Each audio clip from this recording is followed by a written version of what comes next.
before. Chance of rain 100%. It doesn't look like it right now, and I don't think it rained overnight, so it must be gonna something happen later. We really need some rain. The lawn doesn't need it, but the garden does. Humidity's 87% right now. No wind, and air quality 60. That's a little better than it's been. That's moderate. Okay, so tonight is Logan's Awesome Snack Reviews. And it's going to be the special edition part 2. Excuse me. Get the hiccups in the morning sometimes. Special edition from Jeff's Jerky part 2. And then next week we'll have a regular show of Logan's. And then the week after that we'll have the third part of Jeff's. They sent us a big box of stuff to try and let y'all know what they're like. Some of them we've tried, but it's been, we've been collaborating with them for over a year now. I'm sure it's been over a year, and I'd like to know exactly how long. It's been a long time. They're just a great company, y'all, and they're great people. They really are. You won't meet a nicer bunch, and they thought, well, I've got so many new subscribers since we first started with them. When the products that we first tried, a lot of y'all have never seen before, seen us try them before. So tonight we'll be doing 6 more items, and then next week we'll have our regular show, and then the week after we'll have the last 6 items. They sent us 18 items, I believe. I'm pretty sure if I counted them right. So that'll be a good show for sure. We look forward to it, I can tell you that, because that means we'll have some Jeff's products to eat on for a few days. So we've been waiting for that.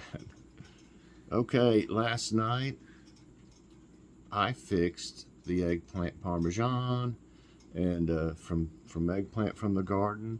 One of them, those eggplants, the ones in the stores that are black like that, they get a little bit longer, maybe not that much bigger around, but they get a little longer.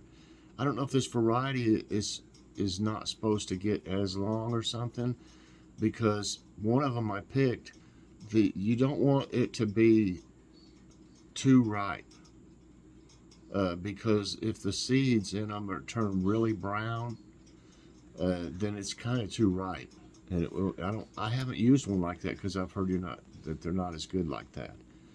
So one of them, seemed to be too ripe. There was patches of really dark seeds, probably good for the seeds, if I'd wanted to kept the seeds, but so I just threw one of them away. I've got probably 10 of them out there growing, at least. So I wasn't too worried about that. But the other one was big enough to use, and it is, compared to the ones in the store. The ones in the store are the meat, I guess you would call it. The inside, when you slice it for the eggplant parmesan, it's kind of chewy. I mean, even after you cook it, it's a little bit chewy. And this was so tender. I don't know. It just, you could cut it with your fork real easy, and it wasn't that rubbery, like the ones in the store. I don't know what they do to them, but so anyway, it was delicious. And I said, y'all, you may as well get used to eating some eggplant parmesan or something with eggplants, because I've got 8 plants out there, and they're growing. The stakes I put in there are 6 foot tall, and there's about a foot of it under the ground, about. So they're almost 5 feet tall here pretty soon. I'm trying to see right now. They lack about a foot of being 5 foot tall, I'd say. So they're really growing. They're probably about 4 foot tall, and they've got blooms all over them. So one of them, the 2 Japanese ones that I've got, two kinds of Japanese ones. One of them gets, I don't know, about that thick, and then it's like curved. The other one, it only gets about, well, I mean, I could let it grow more, but I think it would be overripe. I think when it's ready, it's about that big around, but it's straight. They're straight. I've shown them to you. They're just straight and they're long, but they're not that big around. So they're all good.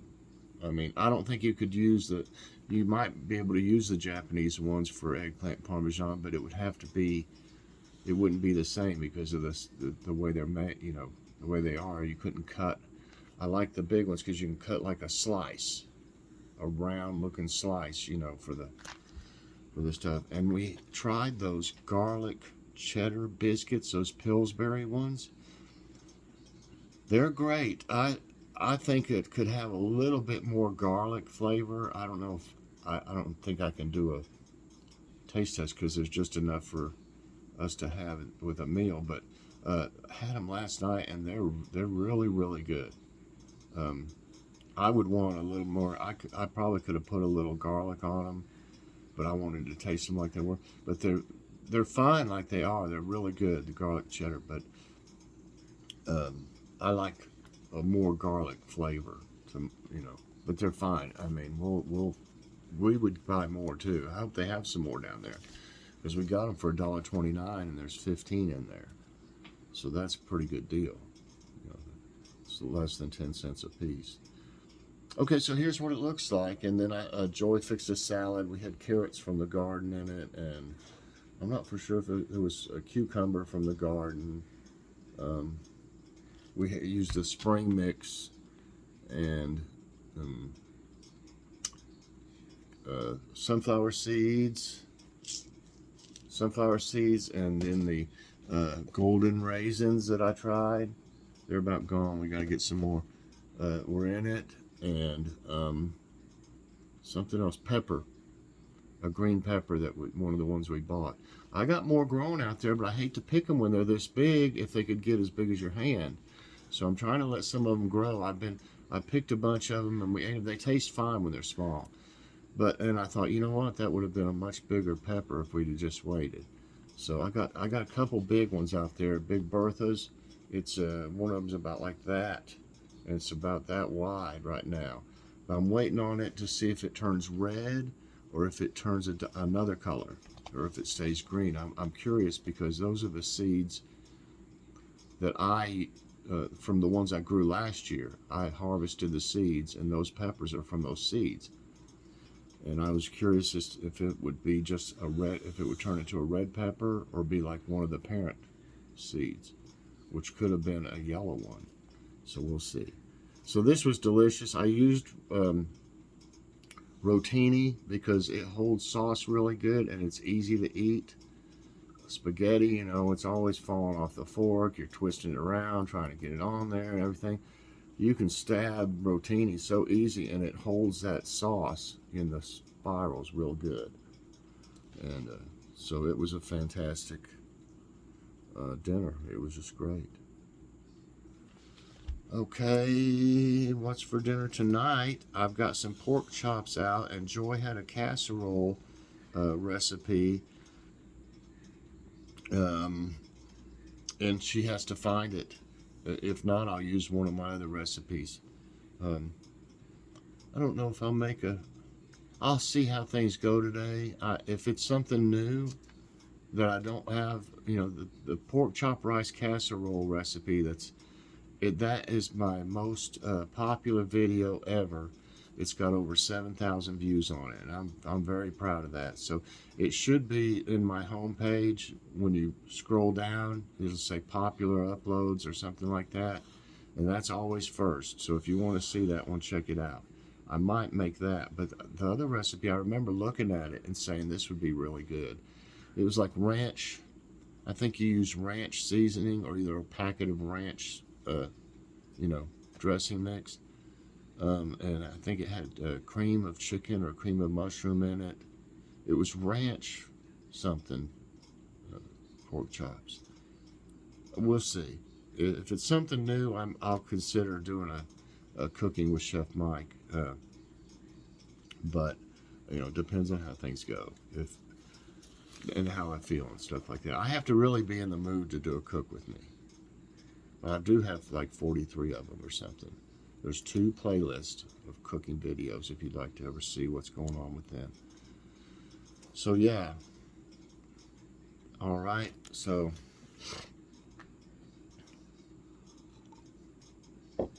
I've been slowly doing things in the garden, trying to get some space, cleaning things out that are dead or dying. I don't have enough space yet for everything I'm going to plant, so I don't know what I'm going to do about some of them. Okay, time for today's tidbits, and this caught my eye because this is where Jeff's Famous Beef Jerky, you see it back there, this is where they're located. California's Big Bear Lake water levels below 50% due to drought. They're in Big Bear Lake. So that, caught my eye because I knew I was going to also mention them today. Look at that. Vintage debris has begun to pop up in Big Bear Lake in California as the water levels have drastically dropped due to the mega drought. The lake was 16.5 feet below its full mark on August 26, which is less than 50% of its capacity. Due to the lake's complete dependence on rain, it has been a predictor of Southern California's drought conditions. And this is related to the drought too. Nobody got hurt or anything in this. It's just, I think, this is good information. But I think this is interesting. NASA images show us mega drought as seen from space. It's getting to where you can see it from space. NASA's recently released satellite imagery revealed areas where the historic mega drought has left huge bathtub rings, and you can see that on Lake Mead when you see, there's all kinds of videos about Lake Mead right now, if you've not seen some of them. Bathtub rings in the country's largest reservoirs in vast parched areas. The images depict the effects of the drought as seen from 21,747 miles above Earth. The drought has caused the country's largest reservoirs to hit record low levels. And this is interesting, I think. A storm chaser films dust storm in Tahuca, Texas. That's a dust storm. Storm chaser Marcus Diaz captured an approaching dust storm on Monday as he sped away from it in Tahuca, Texas. He captured the monstrous haboob, that's what they call him, sweeping over farmland in Tahuca on Monday as a line of storms swept across northwestern Texas. The National Weather Service issued a warning for the area advising residents to seek solid shelter. As opposed to not solid shelter. What kind of shelter is not solid? Okay, get in the water shelter over there, everybody. We're not going to get in the shed over here, the solid one, right? I'm just saying, what is not a solid shelter? Do they mean just, okay, don't get in the rundown shack, shotgun shack? Is that what they used to call them in the Westerns? Don't get in that shotgun shack over there. That's not solid, so. Okay, this is interesting. It reminds me so much of the movie Waterworld with Kevin Costner. It didn't do as good as most of his movies, but I think it's a good movie. I've watched it several times. But this says newly found exoplanet could be a water world, and I mentioned something about it the other day, but I didn't give very much information. So now it says, well, I don't think that's it, but it says astronomers have discovered a new exoplanet that may be a super Earth entirely made of water, orbiting a far-off star. The planet TO11452b, they could give it a better name than that, just call it Waterworld, is located 100 light years away from the constellation Draco. It is about 70% larger than Earth. Oh my gosh. It is 5 times denser, which could be explained by the existence of a very deep ocean on its surface. So these aliens would be like Aquaman or something, Aquaman. Just watch that movie and you figure that's what's going on, right?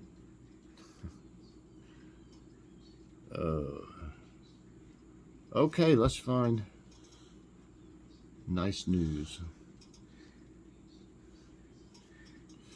And now Samsung, you know, I was talking to him on Messenger about my phone.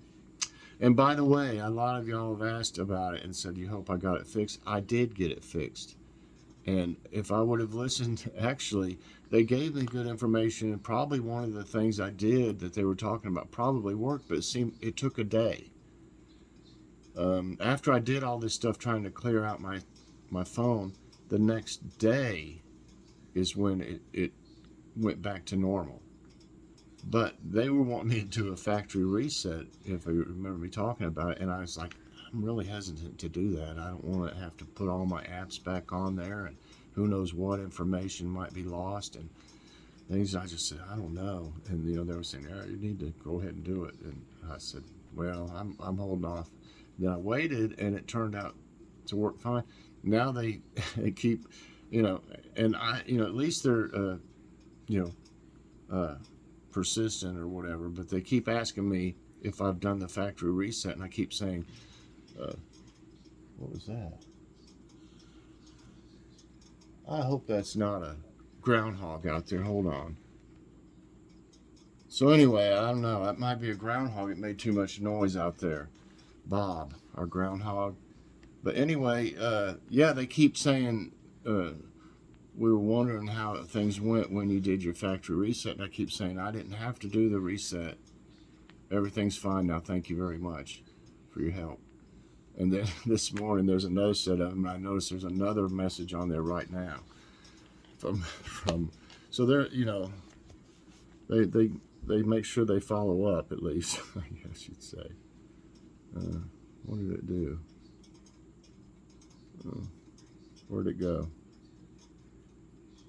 Yeah, they just sent me another one a second ago. But that, you know, at least that's better than not hearing from them at all. You know, so I will say I appreciate that. I mean, they did keep, you know, it took them a little while sometimes to message me back, but they did. It would take less than an hour. They'd reply. So I do appreciate that. But I'm glad I didn't do the last step they said to, because it's fine now. I don't know why it took a day, but it did. Okay, nice news, everybody. Scientists plan to digitize the DNA of all known species on Earth. Are you kidding me? That would be insanely impossible, just about. I don't know. A network of around 5,000 scientists from across the globe are working together towards a common goal: sequencing and digitizing the DNA of every known species on Earth. Researchers hope the massive effort called the Earth Biogenome Project. My floaters are acting up again. Both of them, both eyes. This is absolutely urgent, researcher Joanna Harley told CBS News. It's really important to protect species on this planet. They share with us and they keep us going. The project, which first launched in 2018, has set a goal to sequence 3,000 genomes by the end of 2022. But the end game is much larger. The EBP plans to complete DNA catalog of all 1.8 million named species of plants, animals, fungi, and single-celled eukaryotes. One of the scientists working on the sequencing, Mark Blacksher, said the project will ultimately benefit plants, animals, and humans alike. Everything's interconnected, he said. We need the services that these plants and animals and fungi give us, so that by understanding how they do it, we can help humans as well. The coffee house from Friends will soon become a real-life chain. Wow. What's it called? Central Perk? Central Perk? Play on Central Park. Okay, have you dreamt of sipping the same coffee that Ross, Rachel, Monica, Chandler, Phoebe, and Joey did in Friends? That dream may soon become a reality. Why did they wait so long, I wonder? Warner Brothers, the studio behind the hit 1990 sitcom, recently announced that the first location of a real-life Central Perk coffee house, modeled after the one in the show, will open in 2023. Wow. And there are plans to eventually make it a full coffee chain. Probably won't get one here. In a statement to People, Warner Brothers said the coffee houses will be imbued with the same heart and soul as the iconic setting from the series. Adding Central Perk Coffee House will be a place for fans and friends to slow down and come together over great coffee and eats. While you await the brick-and-mortar locations, a team of coffee experts and chefs have developed a line of Friends-themed coffee products that are on sale now. The blends are named after the show's famous moments with the How You Doing, the Pivot Blend, and the We Were on a Coffee Break, and all are available whole bean ground or in single-serve pods. The only thing missing is Rachel serving the coffee in an oversized mug. They should have done it while the show was on. You'd think that would have been, you know. Auckland is the world's spongiest city, how other cities can follow. Spongy. Floods are becoming more common as climate change continues, but there's a way that the globe's low-lying cities can reduce destruction. Sponginess. A recent report named the most spongy cities in the world, with Auckland coming out on top. So how did New Zealand's largest city increase its sponge factor? Since 2016, officials have worked to remove the concrete from one of Auckland's urban streams and restore it with native vegetation and filtering wetland plants which soak up excess water. All of the new infrastructure, including interconnected parks, is designed to flood so that the houses don't. Julie Ferry, chair for one of the local boards in the Auckland City Council, told the BBC. Other cities like London and New York can follow suit with similar measures that increase absorption when floods do come, like adding rooftop gardens to buildings and swapping concrete for gravel. Mark Fletcher, who co-authored the Spongy City Report, said, sometimes quite innovative things can be quite simple in concept. Wouldn't your roof get too heavy from that? Anyway, that's it, everybody, for today's Tidbits, Nice News, and Morning Coffee Break. I hope you enjoyed it. If you did, I hope you'll press that like button. Also, subscribe if you haven't already, and share this out. And hit that so you get all my videos as soon as they come out. Look for Logan's Awesome Snack Reviews. As always, Jeff has 10% off if you decide to order. And we'll let you know about all that tonight. So, can't wait. Later on, everybody, have a great day, and God bless.